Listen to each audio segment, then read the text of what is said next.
Hello friends, welcome to my channel. आज आप लोग को बायोलॉजी के मैं यहाँ पे एवोल्यूशन चैप्टर के क्वेश्चन करवाऊंगी। ये चैप्टर भी बहुत इंपॉर्टेंट है, आप इसकी प्रैक्टिस कर लीजिएगा। Question number 1, continuity of germ plasm theory was given by. ये क्वेश्चन बहुत ही बार एग्जाम में पूछा गया है, इसे आप डायरेक्टली याद कर लीजिएगा। Option A is given de Vries, option B Weismann, option C Darwin and option D Lamarck. तो यहाँ पे क्वेश्चन नंबर 1 में ऑप्शन बी राइट है, विजमैन। विजमैन ने continuity of germ plasm theory को दिया था। इसे आप डायरेक्टली याद कर लीजिएगा, बहुत ही आसानी से याद भी हो जाता है। और ये क्वेश्चन इतनी बार पूछा गया है, आप इसे डायरेक्टली याद कर लें, आपको आज ईजिली ये चीज़ें लर्न भी हो जाती हैं। आपने प्रैक्टिस की होगी तो बहुत ही आसानी से हो भी जाएगा। तो ऑप्शन बी राइट हो गया। Question number 2, study of fossil is known as. ये क्वेश्चन भी बहुत रिपीटेड है। तो फॉसिल की स्टडी को हम क्या बोलते हैं, यहाँ पे इस क्वेश्चन में पूछा है। तो option A palaeontology, option B herpetology, option C serology और ऑप्शन डी इवोल्यूशन। तो ऑप्शन डी बिल्कुल भी नहीं हो सकता, आप इसे ऐसे ही एलिमिनेट करके क्वेश्चन को कर सकते हैं। तो ऑप्शन आपका ए राइट है। पैलेंटोलॉजी को हम स्टडी ऑफ फॉसिल बोलते हैं, मतलब फॉसिल की जो स्टडी होती है उसे हम पैलेंटोलॉजी के नाम से जानते हैं, इसलिए ऑप्शन आपका ए यहाँ पे राइट है। इसे भी आप डायरेक्टली याद कर लीजिएगा। ये क्वेश्चन भी इतनी बार रिपीटेड है, आप इसे लर्न कर सकते हैं ईजी तरीके से। तो यहाँ पे बाय मिस्टेक डिवरीज हो गया, पर यहाँ पे ऑप्शन ए राइट होगा, palaeontology. Question number 3, species occurring in different geographical area are called as. तो option A sympatric, option B allopatric, option C sibling and option D neopatric. तो guys different geographical area में पाए जाने वाले species को हम allopatric के नाम से जानते हैं, इसलिए यहाँ पे ऑप्शन बी राइट है, एलोपैट्रिक। और गाइस जो एलोपैट्रिक स्पीसीज होते हैं ये इंटरप्रेट कर भी सकते हैं, नहीं भी कर सकते हैं, क्योंकि ये जियोग्राफिकली आइसोलेटेड होते हैं, इसलिए इसमें इंटरप्रेशन की कंडीशन होती भी है और नहीं भी होती। इसलिए यहाँ पे ऑप्शन आपका बी राइट हो गया, एलोपैट्रिक। आपको बस राइट आंसर बता देना, इतना जानने की जरूरत नहीं है। Question number 4, analogous structure are a result of. तो option A shared ancestry, option B stabilising selection, option C divergent evolution, option D convergent evolution. तो गाइस ऐसे ऑर्गन जिनके फंक्शन सिमिलर होते हैं बट स्ट्रक्चरली वो डिफरेंट होता है उसे हम एनालॉगस ऑर्गन के नाम से जानते हैं। और एनालॉगस ऑर्गन जो होता है रिजल्ट होता है कन्वर्जेंट इवोल्यूशन का। आप इसे छोटी सी ट्रिक से भी याद कर सकते हैं। ए से जाएगा एनालॉगस ऑर्गन यानी एनालॉगस स्ट्रक्चर, और सी हो जाएगा कन्वर्जेंट इवोल्यूशन। अब इसे इस तरह से भी डायरेक्टली याद कर लीजिएगा। तो ऑप्शन डी आपका राइट होगा, convergent evolution. Question number 5, according to Hugo de Vries the mechanism of evolution is. तो option A multiple step mutation, option B saltation, option C phenotypic variation and option D minor mutation. यहाँ पे option B right है, saltation. जो mutation theory है उसे ह्यूगो de Vries ने दिया था, और जो इवोल्यूशन ये डिसकंटिन्यूअस फिनोमेना है और इसे हम सॉल्टेटरी फिनोमेना भी कहते हैं। तो ये सिंगल स्टेप लार्ज म्यूटेशन होता है। यहाँ पे ऑप्शन बी आपका राइट होगा, सॉल्टेशन। ये क्वेश्चन थोड़ा सा कन्फ्यूजन होता है क्योंकि ऑप्शन थोड़ा सा क्लोज दे देते हैं, तो आपको यहाँ पे कन्फ्यूजन होगा। आप इसकी प्रैक्टिस करेंगे तो आसानी से हो जाएगा। तो ऑप्शन बी आपका राइट होगा, सॉल्टेशन। तो गाइस ये थे हमारे इवोल्यूशन के क्वेश्चन। इवोल्यूशन चैप्टर के हम 5 क्वेश्चन और करेंगे क्योंकि ये चैप्टर बहुत इंपॉर्टेंट है, इसलिए इसके 5 क्वेश्चन और कर लेते हैं। Question number 1, thorn of bougainvillea and tendril of cucurbita are example of. तो option A vestigial organ, option B retrogressive evolution, option C analogous organ, option D homologous organ. Guys ऐसे organ जिनके fundamental structure same हो पर उनके function different हो उसे homologous organ के नाम से हम जानते हैं। तो जो यहाँ पे बगनवेलिया है इसका थॉर्न और कुकुरबिटा का टेंड्रिल जो है ये दोनों एक्सिलरी पोजीशन से एराइज होते हैं, यानी इनका फंडामेंटल सेम है पर इनके फंक्शन डिफरेंट है, इसीलिए होमोलॉगस ऑर्गन का एग्जाम्पल है। तो ऑप्शन आपका डी यहाँ पे राइट हो गया, homologous organ. Question number 2, the finches of Galapagos island provide an evidence in favour of. तो option A evolution due to mutation, option B retrogressive evolution, option C biogeographical evolution and option D special creation. तो guys यहाँ पे option C right है, biogeographical evolution. जो biogeographical evolution होता है ये एक प्रोसेस है जिसमें जो जीन पूल होता है वो पॉपुलेशन उसकी ग्रेजुअली चेंज होती जाती है in response to environmental pressure, और ये एक नेचुरल सिलेक्शन है जो कि जेनेटिक म्यूटेशंस की वजह से होता है। तो ये जेनेटिक म्यूटेशन की वजह से होता है, इसका नेचुरल सिलेक्शन भी होता है। यहाँ पे ऑप्शन सी राइट हो गया, biogeographical evolution. Question number 3, Which of the following amino acid is not found to be synthesized in Miller's experiment? तो option A alanine, option B glycine, option C aspartic acid, option D glutamic acid. तो guys option D यहाँ पे right है, glutamic acid. जो Miller थे उनका पूरा नाम स्टैनली मिलर था। इन्होंने एक्सपेरिमेंट किया था 1953 में। तो उन्होंने एलानिन को पाया था, ग्लाइसिन को पाया था, एस्पार्टिक एसिड को पाया था, एक्सेप्ट ग्लूटामिक एसिड। तो ग्लूटामिक एसिड उनके एक्सपेरिमेंट में नहीं पाया गया था, इसलिए ऑप्शन डी आपका राइट होगा। ये क्वेश्चन बहुत ही ज़्यादा इंपॉर्टेंट है, ये अक्सर करके एग्जाम में पूछ लिया जाता है और टेस्ट वगैरह में तो मैक्सिमम आ ही जाता है, तो इसको आप डायरेक्टली याद कर लीजिएगा। Question number 4, the tendency of population to remain in genetic equilibrium may be disturbed by. तो option A lack of mutation, option B lack of random mating, option C random mating और option D lack of migration. तो guys यहाँ पे option B right है, lack of random mating. Hardy विंडरबिल्ला कहता है कि जो एलील की फ्रीक्वेंसी होती है वो पॉपुलेशन में वो स्टेबल होती है और ये कांस्टेंट होती है जनरेशन टू जनरेशन, और in case of lack of random mating जो जेनेटिक इक्विलिब्रियम होता है वो डिस्टर्ब हो जाता है। तो यही आपसे यहाँ पे क्वेश्चन में पूछा था, तो ऑप्शन बी आपका राइट है, लैक ऑफ रैंडम मेटिंग। इसी पे आप डायरेक्टली याद कर लीजिएगा या फिर आप थोड़ा सा इसे एनसीईआरटी पढ़ के कर लीजिएगा। Question number 5, the most apparent change during the evolutionary history of Homo sapiens is traced in.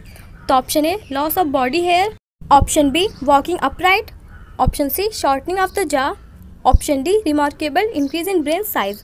तो यहाँ पे ऑप्शन डी आपका राइट है, remarkable increase in brain size, ये राइट आंसर है। आप यहाँ पे जो ब्रेन कैपेसिटी होती है ग्रेजुअली इंक्रीज करती जाती है from early human to ancestor to modern human. तो यहाँ पे होमो हैबिलिस तो उसका 650 to 800 सीसी होता है, ऐसे आप करते जाएंगे जोड़ेंगे तो आपका आंसर निकल आएगा। तो ऑप्शन आप डी यहाँ पे राइट है, remarkable increase in brain size. तो गाइस ये था हमारे इवोल्यूशन के 5 क्वेश्चन, और आप क्वेश्चन की प्रैक्टिस कर लीजिएगा चैनल। आज आप लोग को जेनेटिक्स यूनिट के फर्स्ट चैप्टर के हम फिर से क्वेश्चन करवाएंगे। ये चैप्टर बहुत ज़्यादा इंपॉर्टेंट है, इसलिए हम इसके 5 क्वेश्चन और कर लेते हैं। क्वेश्चन नंबर 1 दिया है मेंडल्स लास्ट लॉ। यहाँ पे पूछा है मेंडल का लास्ट लॉ क्या था। इसमें बच्चे थोड़ा सा कंफ्यूज कर जाते हैं, तो हम आपको बताएंगे कि मेंडल का लास्ट लॉ क्या था। तो option A segregation, option B dominance, option C independent assortment and option D polygenic inheritance. तो गाइस यहाँ पे ऑप्शन आपका सी राइट है, इंडिपेंडेंट असॉर्टमेंट। मेंडल ने 3 लॉ दिए थे, मेंडल का सबसे लास्ट लॉ है यहाँ पे इंडिपेंडेंट असॉर्टमेंट। मेंडल का ये आखिरी लॉ था और मेंडल ने 3 लॉ दिए थे, आपको इसे राइटली याद कर लीजिएगा। इंडिपेंडेंट असॉर्टमेंट जो है मेंडल का सबसे आखिरी लॉ है, यानी लास्ट लॉ है। और question number 2, the allele which is unable to express its effect in the presence of another is called. इस क्वेश्चन में पूछा है कि ऐसा एलील जो किसी के प्रेजेंट होने में अपना इफेक्ट शो नहीं कर पाता, तो ऐसे एलील को हम क्या कहेंगे। तो ऑप्शन आपको राइट चूज करके बताना है। तो option A codominant, option B supplementary, option C complementary and option D recessive. तो गाइज यहाँ पे ऑप्शन आपका डी राइट हो गया, रिसेसिव। ऐसे एलील जो किसी के प्रेजेंट होने पे अपने इफेक्ट को शो नहीं कर पाते, ऐसे एलील को हम रेसेसिव कहते हैं। रेसेसिव मतलब ही होता है खुद को मतलब सप्रेस कर लेना, किसी के प्रेजेंट होने में अपने आप को एक्सप्रेस ना कर पाना, तो ऐसे को हम रेसेसिव बोले हैं। रेसेसिव जो एलील होता है उसको हम स्मॉल लेटर से प्रेजेंट करते हैं। तो ऑप्शन आपका डी राइट हो गया। क्वेश्चन नंबर 3, फर्स्ट जेनेसिस्ट या फादर ऑफ जेनेटिक्स कौन थे। तो यहाँ पे पूछा था कि फादर ऑफ जेनेटिक्स कौन थे। तो option A de Vries, option B Mendel, option C Darwin and option D Morgan. तो गाइज यहाँ तो आपका ऑप्शन बी राइट हो गया, मेंडल। मेंडल जो थे ये फादर ऑफ जेनेटिक्स थे। ये क्वेश्चन तो बहुत ही कॉमन और बहुत ही ईजी है। और मेंडल जी का जो नाम था वो पूरा नाम इनका ग्रेगर जॉन मेंडल था। इन्होंने इनहेरिटेंस की थ्योरी को भी दी थी और इन्होंने लॉ ऑफ हेरिडिटी को भी फॉर्मुलेट किया था, तो इसलिए इन्हें फादर ऑफ जेनेटिक्स कहा जाता है क्योंकि इन्हें बहुत सारे काम थे। तो ऑप्शन आपका बी राइट हो गया। Question number 4, a family of 5 daughter only is expecting 6 issue, the chance of it being son is. तो option A 0, option B 25%, option C 50% and option D 100%। यहाँ पे ऑप्शन आपका सी राइट हो जाएगा, 50%। यहाँ पे 50% चांस होंगे बेबी बॉय होने के, क्योंकि जो ह्यूमन का क्रोमोसोम होता है वो 22 पेयर्स होता है। XY जो है फीमेल में होता है और XX मेल में होता है। तो जब ये दोनों एक दूसरे से क्रॉस करेंगे तो 1:1 का रेशो आएगा, इसलिए यहाँ पे चांस 50% बनेगा बेबी बॉय का या फिर बेबी गर्ल का। तो ऑप्शन आपका सी राइट हो गया। तो क्वेश्चन नंबर 5 देख लेते हैं। A person with 6 chromosome XXY suffers from. तो आप एक पर्सन दिया है जिसमें 6 क्रोमोसोम XXY है, ये किस बीमारी से सफ़र करता है, तो आपको यहाँ पे आंसर राइट चूज करके बताना है। Question number A gynandromorphism, option B Klinefelter syndrome, option C Down syndrome and option D Turner syndrome. तो गाइज यहाँ पे ऑप्शन आपका बी राइट हो गया, क्लाइनफिल्टर सिंड्रोम। जो क्लाइनफिल्टर सिंड्रोम है इसमें जो पर्सन होता है इसका 6 क्रोमोसोम XXY होता है। तो ऑप्शन आपका यहाँ पे बी राइट हो गया, क्लाइनफिल्टर सिंड्रोम। ऐसे सारे क्वेश्चन जो थे आपको इनकी क्वेश्चन की प्रैक्टिस ज़रूर से करनी है। जेनेटिक्स यूनिट बहुत इंपॉर्टेंट है, तो आप क्वेश्चन की प्रैक्टिस ज़रूर अच्छे से कर लीजिएगा। इस यूनिट का second chapter molecular basis of interest के हम क्वेश्चन करवाएंगे। ये चैप्टर बहुत इंपॉर्टेंट है। Question number 1, initiation codon for protein synthesis. तो हमें प्रोटीन सिंथेसिस जो इनिशिएशन कोडॉन होता है उसका नाम बताना है। तो option A GUA, option B GCA, option C CCA and option D AUG। तो AUG जो होता है ये इनिशिएशन कोडॉन है, तो ऑप्शन आपका डी यहाँ पे राइट हो गया AUG। जब भी यहाँ पे तो इनिशिएशन कोडॉन अगर यहाँ पे कोई भी पूछे प्रोटीन सिंथेसिस की कमेंट करे या फिर कुछ भी यहाँ पे पूछे इनिशिएशन अगर वहाँ पे स्टार्टिंग में आपको दिया है तो आपको राइट आंसर यहाँ पे ऑप्शन डी चूज़ करना है। AUG जो होता है ये इनिशिएशन कोडॉन माना जाता है, तो आप इसे डायरेक्टली याद कर लीजिएगा। Question number 2, who proof that DNA is basic genetic material. तो option A Griffith, option B Watson, option C Boveri and Sutton and option D Hershey and Chase. जो हर्शे एंड चेज थे ये इन्होंने genetic material जो basic genetic material था DNA का उसे proof किया था। तो ऑप्शन आपका यहाँ पे डी राइट हो गया, हर्शे एंड चेज। तो बहुत सारे स्टूडेंट क्या होता है इसमें कंफ्यूज आते हैं, बहुत सारे लोग ग्रिफिथ लगा देते हैं, पर यहाँ पे जब भी पूछे कि DNA का जो बेसिक जेनेटिक मटेरियल किसने प्रूफ किया था तो प्रूफ करने का आंसर यहाँ पे ऑप्शन डी होगा, यानी Hershey and chase.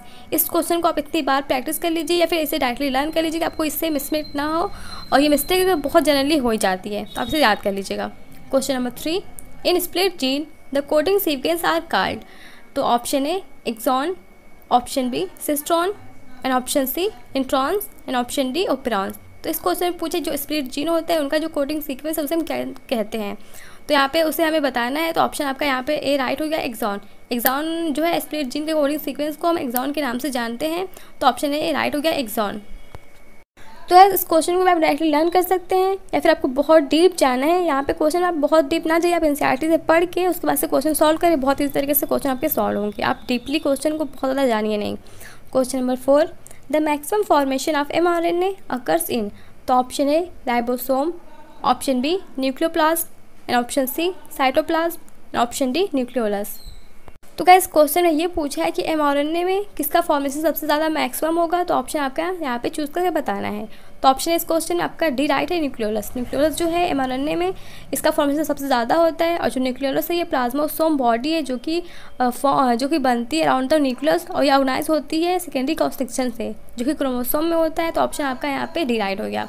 Question number 5, lac operon in Escherichia coli is induced by. तो एस्चेरिचिया कोलाई का शॉर्ट फॉर्म दिया है ई कोलाई। तो यहाँ पे option A I gene, option B promoter gene, option C beta glycosidase and option D lactose. तो मैं यहाँ पे भी राइट आंसर चूज़ करके बताना है। तो गाइज यहाँ पे क्वेश्चन नंबर 5 में आपका ऑप्शन सी राइट है, बीटा ग्लाइकोसाइडेज। जो लैक ओपेरॉन होता है इससे कोलाई ये इंड्यूस होते हैं बीटा ग्लाइकोसाइडेज से, और ये एक एंजाइम है जिससे जो कि हाइड्रोलिसिस लैक्टोज की होती है ग्लूकोज एंड ग्लैक्टोज में। इसका आप वो रिएक्शन करवाएंगे लैक्टोज का, तो इससे बीटा ग्लाइकोज से रिएक्शन करवाएंगे तो ग्लूकोज और ग्लैक्टोज बनता है। तो ऑप्शन आपका यहाँ पे सी राइट हो गया, बीटा ग्लाइकोसाइडेज। ये था हमारे सारे क्वेश्चन। Bye bye.